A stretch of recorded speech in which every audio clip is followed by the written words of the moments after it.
नमस्कार साथियों, आज का दिन यानी 29 अगस्त भारतीय संविधान के संदर्भ में बहुत महत्व रखता है। 29 अगस्त 1947 के दिन प्रारूप समिति का गठन किया गया था।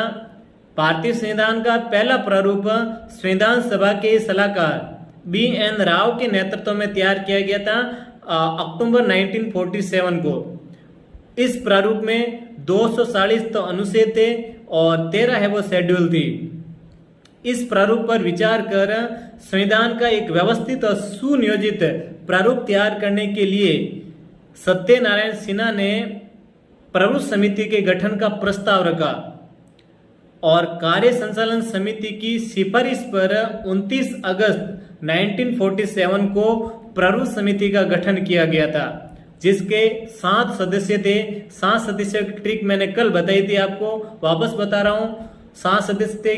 कृष्णा KTM से भागा, तो कृष्णा से आपके अल्लादी कृष्णा स्वामी अय्यर, K से हो जाएगा आपका KM मुंशी, T से हो जाएगा TT कृष्णामाचारी जो आपके DP खेतान की जगह पे निर्वासित नहीं हुए थे, मनोनीत हुए थे, ध्यान रखना। M से हो जाएगा आपका माधवराव जो आपके BL मित्र की जगह मनोनीत हुए थे।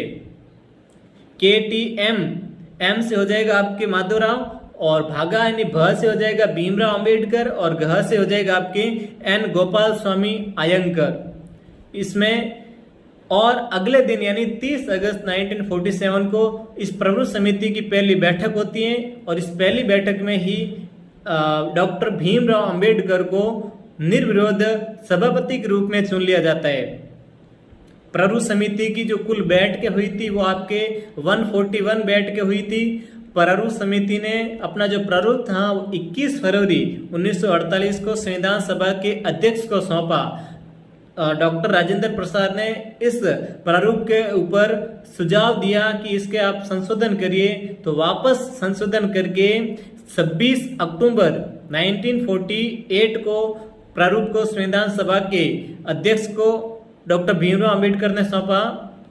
उस समय इसमें आर्टिकल थे आपके 315 और अनुसूचिया थी आपके 8 और 4 नवंबर 1948 यानी 4 नवंबर 1948 को BR अम्बेडकर ने इस प्रारूप को संविधान सभा में प्रस्तुत किया, ध्यान रखना।